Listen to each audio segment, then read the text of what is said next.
Social media के मेरे दोस्तों, आपको सादर नमस्कार। अक्सर आपको यह कहकर अपमानित किया जाता है कि तुम शरीर नहीं हो। आपके धर्मशास्त्र और इन शास्त्रों के प्रवक्ता, साधु महात्मा तथा कथावाचक आपको बताया करते हैं कि तुम खुद को शरीर मान बैठे हो। यह तो परमात्मा का निरादर है।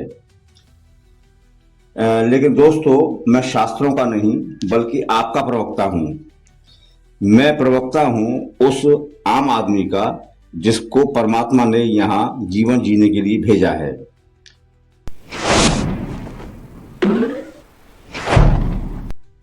परमात्मा भी अभी तक वह दक्षता हासिल नहीं कर पाया कि वह बिना शरीर आपको इस संसार में भेज सके। यह इतनी सीधी सी और सरल सी बात है कि नासमझ व्यक्ति भी इसे समझ सकता है, लेकिन हमारे साधु महात्माओं को बहुत बड़ा ज्ञानी होकर दिखाना है, इसलिए वे यह बेमतलब की बात दोहराते रहते हैं कि तुम शरीर नहीं हो, तुम परमात्मा का अंश हो। शरीर पर क्यों इतना ध्यान देते हो, यह तो नाशवान है। इस तरह वे शरीर की निंदा करते रहते हैं और आम आदमी को जताते रहते हैं कि तुम शरीर को सत्य मानकर पाप ही कर रहे हो। पहली बात तो दोस्तों मैं ये बता दूं कि हमारा शरीर कतई नश्वर या नाशवान नहीं है। वह शाश्वत है और कभी नष्ट नहीं होता। इस बारे में मैं आगे जल्दी ही विस्तार से चर्चा करूंगा। अभी तो मेरी चर्चा का विषय यही है कि यह शरीर मेरा है। यह तो बहुत ही स्पष्ट है कि मैं जो सोचता हूँ, समझता हूँ, बोलता हूँ, सुनता हूँ, खाता पीता हूँ, चलता फिरता हूँ, ईश्वर का स्मरण करता हूँ या फिर जो भी कर्म करता हूँ, मैं वह शरीर से परे कोई अलग सत्ता हूँ। मैं वह क्या हूँ, इसे ठीक ठीक और प्रामाणिक तौर पर समझ पाना मेरे लिए अभी तक संभव नहीं हुआ है। सनातन धर्म की व्याख्या को ही अगर हम माने तो मैं एक आत्मा हूँ। मेरे साथ मेरा जीव भी शायद जुड़ा हुआ है, तो मैं फिर जीवात्मा हुआ। अब मैं जो जीवात्मा हूं उसे परमात्मा को संसार में भेजना है, तो वह मुझे एक शरीर देता है, यानी कि एक बॉडी देता है। अलग अलग योनियों में उसने मुझे अलग अलग शरीर दिए हैं। कभी घोड़ा बनाया, कभी सांप बनाया, कभी तोता बनाया, कभी मच्छर भी बनाया, और फिर उसने अपनी व्यवस्था के अनुसार मुझे मनुष्य भी बनाया। तो जब परमात्मा ने चाहा तो उसने मुझे वह शरीर दिया।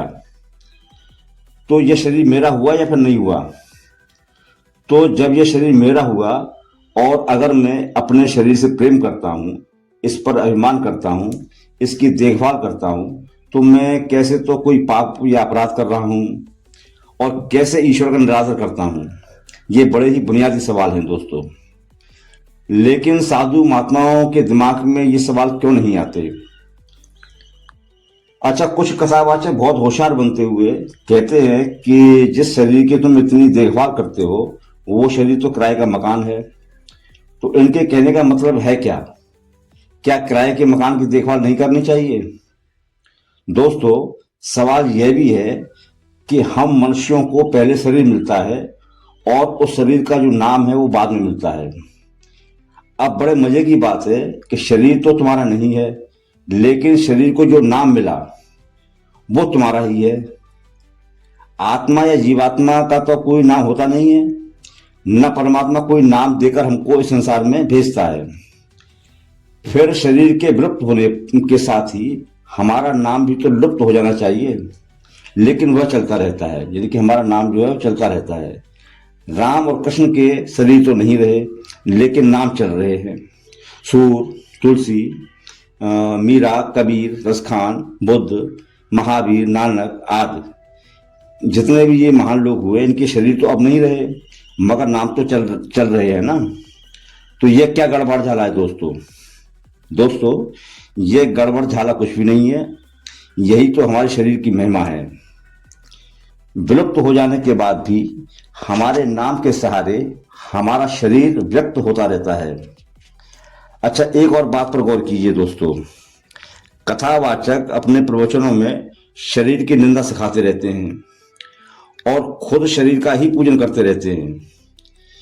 एक तो ये पहले से तय करके अपने चेलों को बता जाते हैं कि जब मैं शरीर छोड़ूं तो उस शरीर को कहाँ दफनाया जाए या फिर उसको कहाँ जलाया जाए और फिर कैसी उस पर समाधि बने। अच्छा, इनके चेले भी गुरु के मर जाने के बाद उसके शरीर को ही दर्शनों के लिए रखते हैं, लोगों के दर्शनों के लिए। उस शरीर को जिसमें अब जीवात्मा भी नहीं है। अब ये है कि नहीं पूरा पक्का पाखंड। कम से कम मर जाने के बाद तो शरीर का पूजन बंद कर देना चाहिए। लेकिन ये कैसे हो? ये साधु महात्मा भी तो अपने गुरुओं के शरीर के साथ यही सुलूक करते आए हैं। हमारे साधु महात्मा अपने गुरुओं की फोटो बनवाते हैं, उस पर नित्य फूल मालाएं चढ़ाते हैं। अब यह फोटो किसका होता है, आत्मा का या फिर शरीर का? आत्मा का तो कोई फोटो संभव ही नहीं है। और दोस्तों, शरीर के आधार पर ही इनकी पत्थर की मूर्तियां बनती हैं। इतना सब कुछ साधु महात्मा शरीर से चाहते रहते हैं, फिर भी शरीर को किराए का मकान बताएंगे और उसकी निंदा करेंगे। अच्छा, ईश्वर की पूजा या आराधना भी तो ये उसके शरीर के रूप में ही करते हैं। यानी ईश्वर का जो शरीर उन्होंने बना रखा है उसी के आधार पर ये उसका पूजा या आराधना करते हैं। निराकार परमात्मा की पूजा इनसे संभव नहीं है। तो दोस्तों, मैं आपसे यही कहूंगा कि निश्चित ही आप शरीर नहीं हैं, लेकिन यह शरीर निश्चित ही आपका है। यह परमात्मा की देन है। परमात्मा आपके साथ इसमें रहता है। यह बड़ी ही अनमोल धरोहर है। इसकी निंदा मत कीजिए, इसकी सराहना कीजिए, इसकी पूजा कीजिए।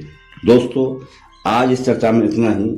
मेरा आग्रह है कि ऐसी ही वैचारिक चर्चाओं में बने रहने के लिए मेरे चैनल को सब्सक्राइब करें, घंटी का बटन दबाएं और इस वीडियो को ज़्यादा से ज़्यादा शेयर करें। आपका बहुत बहुत आभारी, सुनील गोस्वामी।